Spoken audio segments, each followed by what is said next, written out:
Hello everybody, I'm loaded up for a gig, a wedding. I haven't done a wedding yet for this season kicking off here. I've done them kind of pre-season, but not my summer season. A little bit bigger system. I'm just bringing the EKXs. I'm not bringing subs because it's a wedding. It was supposed to be $350, so I charged them for a little bit bigger system than the Evolves would offer. I think it's down to $250 now. So I have those, a mixer, 2 sets of lights. There's poles for the EKXs, laptop stand, table, cables hook, everything together. Computers are in the back seat. Now I don't have to leave right away, but what I do have to do is move this truck and put it somewhere. But as you can see, people are parking stupid today. There's a lot of space, but not enough for a truck anywhere. There's some kind of block party down here. I have no idea what's going on. But it's screwing my life up and screwing parking up. So I got to find parking that I could probably chill out for about a half hour and leave. Well, I got parking. It's not too bad. Although nobody else seems to be able to know how to park around here. But yeah, there's a block party up there. Still need to get the exhaust fixed on this truck. Still need to get the fuel return line fixed on this truck. But it's still operational. You know, that block party, part of me is thinking, gee, if they had hired me as the DJ, you know, that would have been pretty cool. The block, half a block away from the house. The other part of me says, no, they probably had a budget of $300. They couldn't afford me anyway. So tonight's gig is in Kenosha. You probably heard of that place on the news.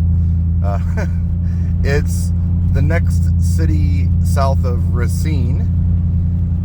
And Kenosha and Racine have one thing in common, where there's no good freeway access to the cities.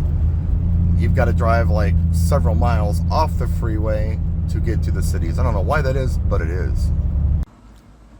Okay, we're here, and this is on Highway 32. Oddly enough, I live on Highway 32, so the same road, but if I would have taken Highway 32 here, it would have taken me over an hour. I got here in about 35 minutes via freeway. Okay, here's our room. Just breaking the table down. I guess I'm going up on that riser over there. Okay, so here's our entrance. There is a ramp. Now, when dealing with ramps like this, I got to reduce the cart size to make the turn. So it'll be a couple trips instead of one. Maybe 2, possibly 3 to get everything in there. Okay, I'm winded, but I got everything in 2 loads. Now the thing I got to figure out how to do is fit tripods on this stage and pull speakers in a limited area without killing myself. Here's option 1. I'm struggling with it. I got an idea. I'm going to try something. Okay, here's my workaround. On the floor in the back. Not ideal. I'm going to be deaf tonight. But I think they're pretty much out of everybody's way. I got the height I needed to put them on the pole from standing on the stage. They weren't fitting on the stage real good anyway. I wasn't comfortable with that. A lot more comfortable with this.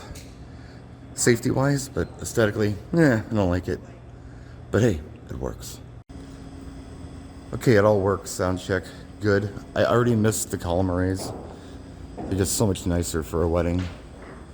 I could have brought a sub, you know, but then it would have just been too boomy in here. The arrays are just so well balanced. I don't know. This mess back here reminds me of the 80s and 90s. That's what everything looked like.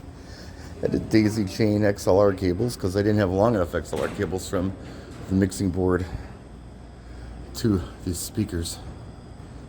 But we got it.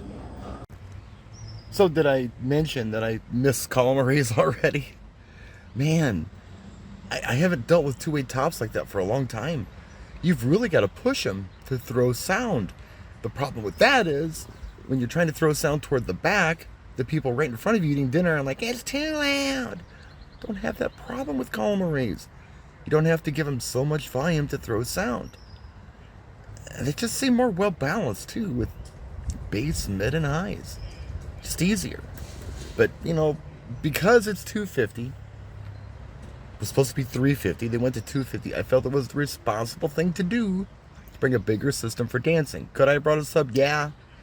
Would it have helped? Yeah. But it would have been boomy for a wedding. You know? I didn't want boomy for a wedding. So I'm glad I brought my reading glasses, Sam.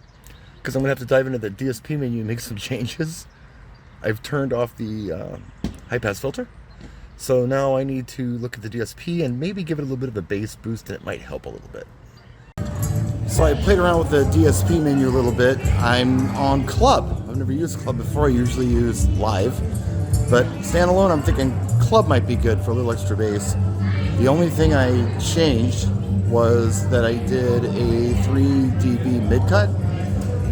I was minus 3 dB. I was going to do a bass boost, but I think I'll be okay with bass on the Club setting.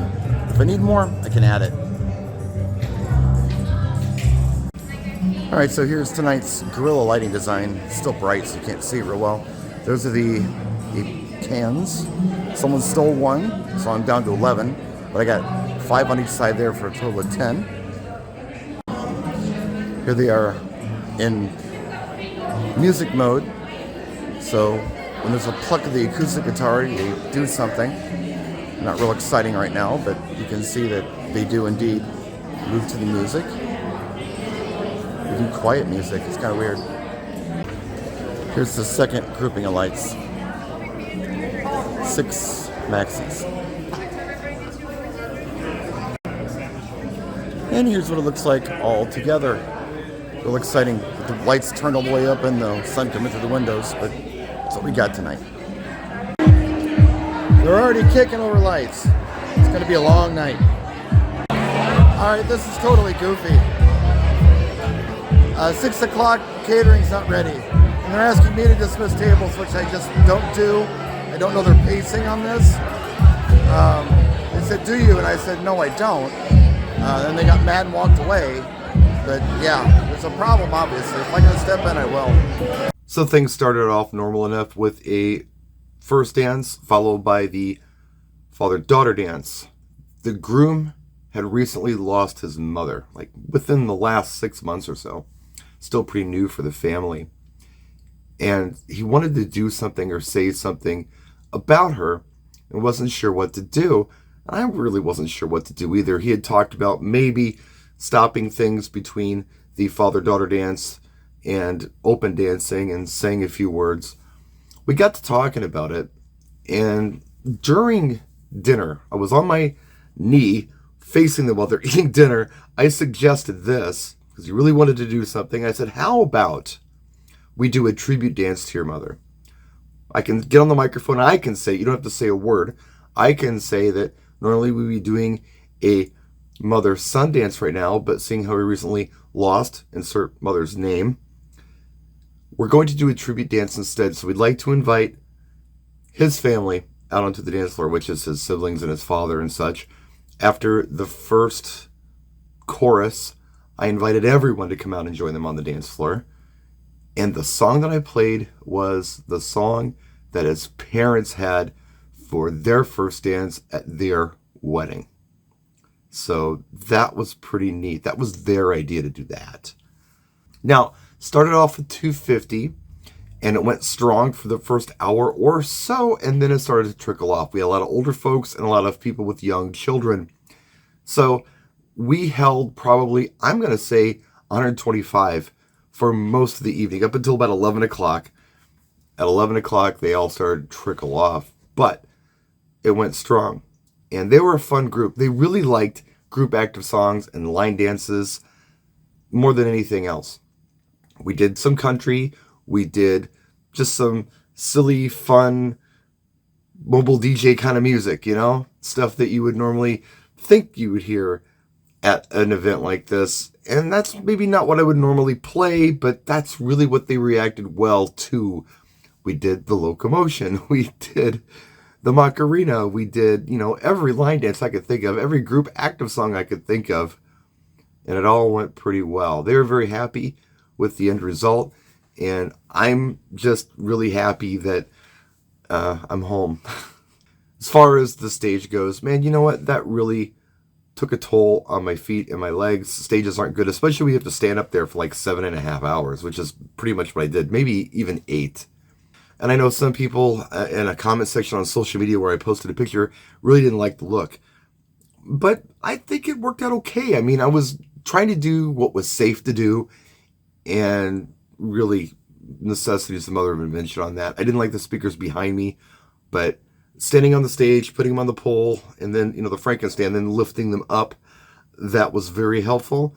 Yeah, subwoofer. A lot of people in the comment section of the picture that I posted were concerned there was no subwoofer. Well, I don't like to run subs at weddings, and it really wasn't needed. Not for the type of music we were doing. This wasn't a hip-hop fest. This was just a wedding with silly wedding music. I had to play with the DSP a little bit. I had it on club for a while. I took it off of club because it sounded muddy, and I put it back on live, and it sounded a lot better. But it went fine. It really did go fine. I'm just really tired. I'm ready to just relax now and get up whenever I get up tomorrow, today, whatever, and have Father's Day with my kids. We're planning on, I don't know, doing something. I don't know, probably go out to my mom's and hang out. But yeah, that was it. I don't think there's anything else to talk about with this one. If you have any questions, let me know in the comment section. Be happy to answer them for you. I'm sure I missed something. I just don't know what it is. But I'm tired. And I'm just trying to get all this stuff out while it's still on my mind. So, anyway, we'll see you next time. I appreciate you so much for tuning in and supporting me in this channel. And your likes and your comments and your shares really do help out. Help pay the groceries. So, anyway, that's it, guys. We'll see you next time. Practice and enjoy.